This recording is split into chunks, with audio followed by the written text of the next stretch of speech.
Tumaini ya kumalizika kwa vita na kupatikana kwa amani nchini Ukraine imekuwa ni nusu kwa nusu.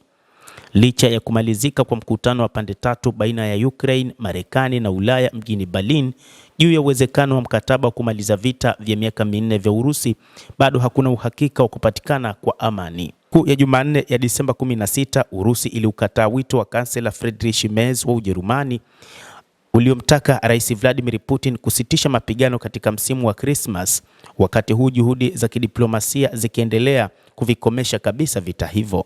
Akinukuliwa na mashirika ya habari ya Urusi muda mfupi baada ya wito huo wa kansela Merz, msemaji wa ikulu ya Kremlin Dmitry Peskov alisema nchi yake inataka amani ya kweli na ya kudumu na sio ya usitishaji pekee wa mapigano. Ikiwa Ukraine inasaka masuluhisho ya amani na yasiyo endelevu, hapana shaka sisi hatuko tayari kushiriki kwenye hayo.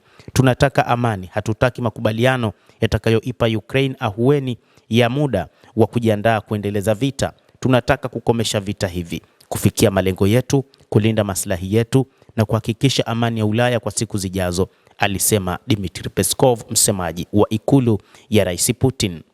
Kauli hiyo ya Kremlin ilitanguliwa na maamuzi ya mkutano wa pande tatu mjini Berlin, Ujerumani, ambapo wanadiplomasia wa Ukraine, Ulaya na Marekani walikusanyika kwa siku mbili kwa ajili ya mazungumzo ya amani ya Ukraine yaliyodhamiria kuvimaliza vita vilivyotokana na uvamizi wa Urusi wa Februari mwaka 2022 kwa kile ilichokita ni operation maalum ya kijeshi nchini Ukraine.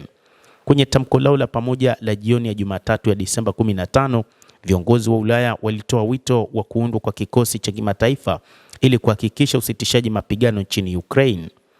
Kwa kuwa wawakilishi wa Urusi hawakualikwa kwenye mazungumzo hayo ya Berlin, Peskov alisema haikuwa imeliona tamko hilo na hivyo asingeliweza kujibu chochote kulihusu tamko hilo. Tamko hilo pamoja na mengine linaipa Ukraine hakikisho la kiusalama kutoka kwa Marekani. Hata hivyo, Urusi itakabidhiwa mapendekezo hayo na Marekani.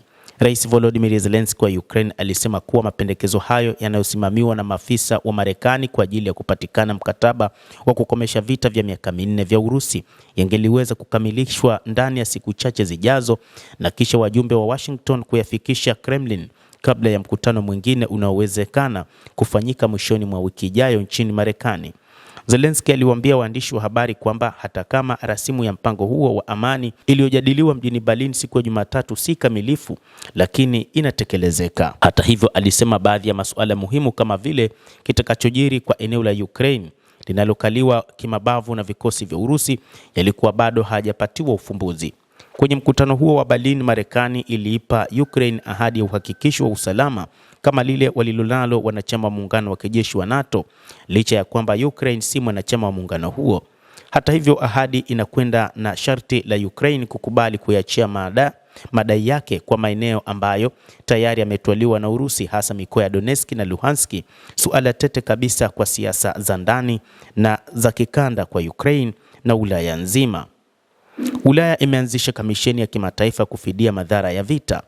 Hayo yakijiri, Umoja wa Ulaya umeanzisha kamisheni ya kimataifa ya madai ya Ukraine katika juhudi za kuhakikisha kuwa Kiev inafidia kwa mabilioni ya dola kutokana na madhara iliyoyapata kwa mashambulizi ya Urusi na uhalifu wa kivita dhidi yake. Mkuu wa sera za nje wa Umoja wa Ulaya Kaja Kallas amesema uanzishwaji wa kamisheni hiyo unalenga kuhakikisha kuwa Ukraine haitaachwa katika hali hiyo hata kama makubaliano ya kukomesha yanayofuatwa sasa yanapatikana.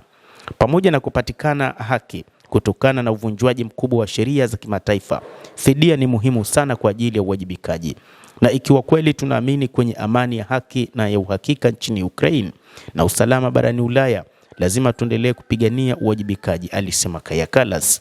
Viongozi 34 wa umoja huo walikutana mjini The Hague, Uholanzi hapo jana kutia saini uzinduzi wa kamisheni hiyo uliohudhuriwa pia na Rais Volodymyr Zelensky wa Ukraine.